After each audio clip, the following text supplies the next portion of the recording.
How to use Trello. Hey everyone and welcome back to my YouTube channel. In this video we will discuss exactly how to get started with Trello. So Trello is a software that is going to pretty much help you with your productivity. It's going to just organize everything in one place. You're going to have a calendar view, a list, a board that you can just set your ideas in or your projects in, and you are just going to have this fully organized working, let's say, workflow that is going to make things easier for you to track.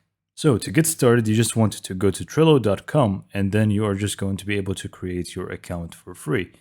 So once you're in this page, you simply just want to click on Get Trello for free from the top right corner. And now you simply just want to create your Atlassian account. You can do so using your email, or you can just use one of the methods here like Google, Microsoft, Slack, or Apple. It's just going to make things easier for you. In my case, I'm just going to go for Google. Once you sign up to Trello, it's going to ask you a few questions just to customize your experience further. So you can choose what actually brings you here, organized ideas and work, or so on. I'm just going to skip these steps because I'm going to try and show you everything from scratch. So you're going to have a better idea of how Trello actually works. Next, it's actually going to show you a few things like an introduction to each space they have, like the inbox, which is pretty much just, tasks that you can just add on the fly or even import them from other applications with integrations, obviously. So I'm just going to again skip ahead. Next up, you have the boards, which are going to be more like a Kanban view board.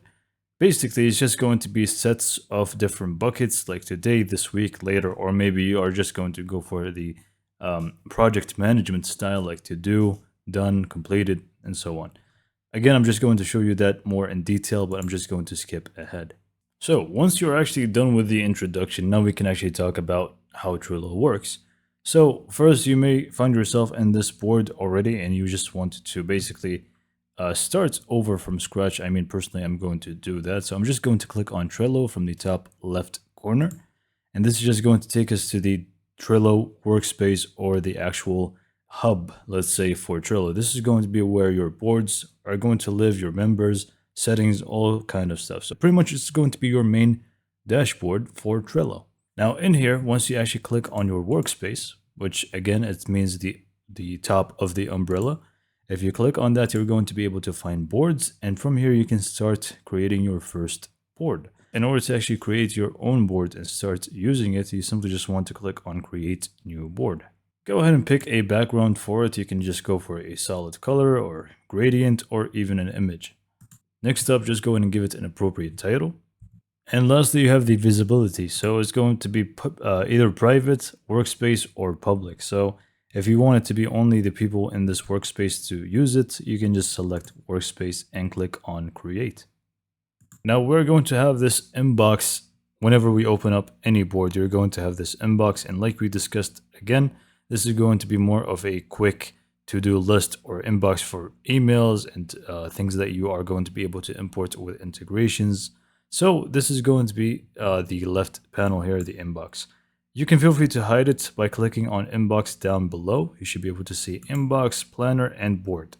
So let's just go and discuss board first. As I said before, board is going to be more like a Kanban view or a list view of basically the different stages of a specific topic. So the default one is going to be to do, and then the other one is doing, and then it's going to be done. This is the most basic one that you can go for, and you can feel free to start adding your own buckets. You can feel free to do so by clicking on add another list at the end of the last bucket, and you just want to give it a name. Then just click on add list, and now you have this list ready to go. Now you can feel free to move them around accordingly by clicking on the three dots next to any of them, and you can just find the move list option. Just go and click on that, and you are just going to be able to set the position of it. I'm just going to make the backlog as number 1 and click on move. One of the other things that you can do is you can actually minimize the bucket by clicking on these two arrows here, and it's just going to minimize it if you don't really want to see it and if it's too crowded in here. Now, how do you actually start using these buckets? So simply, you just want to add cards to them. Think of cards as actual tasks that you want to get done, And you are just going to be able to do so by clicking on Add Card underneath any of these buckets. So let's just start with the backlog here. For example, it's, let's say, water the plants, and click on Add Card. Now this is going to be within the backlog and it's not really assigned to anybody and we don't really have much details about it. So if you click on this card, you're going to have full details about it in here that you can start adding. For example, we have labels. These are going to be colored labels that we can use. Now obviously you can just feel free to use them however you like. Maybe it's going to be pertaining a specific person, maybe it's going to be for emergency. How you actually use labels is going to be up to you and your team. But you can, let's say, assign it to the color red. And as you can see from the outside, it actually does represent that color from there. Next up, you can set up some due dates as well. You can just go ahead and click on dates and you're going to have the option to start with a start date and have a due date to it. Now, if you did actually use a due date to a card, it's actually going to start showing up the task itself or the card in the calendar view as well. So this is a plus. And you can just go and click on save.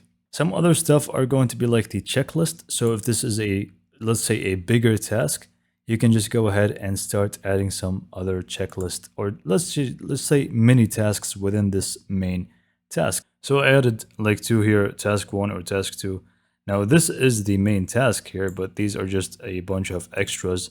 Maybe think of them as steps to complete the main one. You also have more stuff here like members. If you wanted to assign a specific member to be doing this task, you can just click on members and you are going to be able to find the board members, which you add from the actual workspace. Also attachments, if the person is done with their work, they can just attach a file in here, and location if needed. Obviously, also you're going to be able to see comments and so on. Now, let's say this is actually going to be added to the to-do list. You simply just drag and drop it. And as you can see, it's very simple to move around. So let's say now it's assigned to someone, they're working on it. So it's going to be within the to-do list.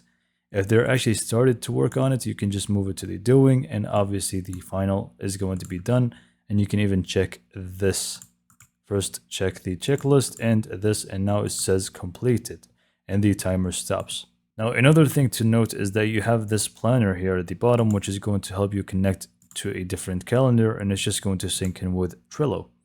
Speaking of calendars, you can actually switch different views of this same list from here next to the name. You can see we have the board view, which is the default one, but you can even go for a table view if you prefer, or even a calendar view, which you don't really need to connect to any other one. And if any task has a due date, like I said, it's going to show up in here. You also have a dashboard view and a timeline view. Now you can start inviting people by just clicking on the share button on the top right corner. And from here, you can just go ahead and share it with an email address and make sure that they are selected as a member. And you can just click on share. And this is going to allow them to start using this board.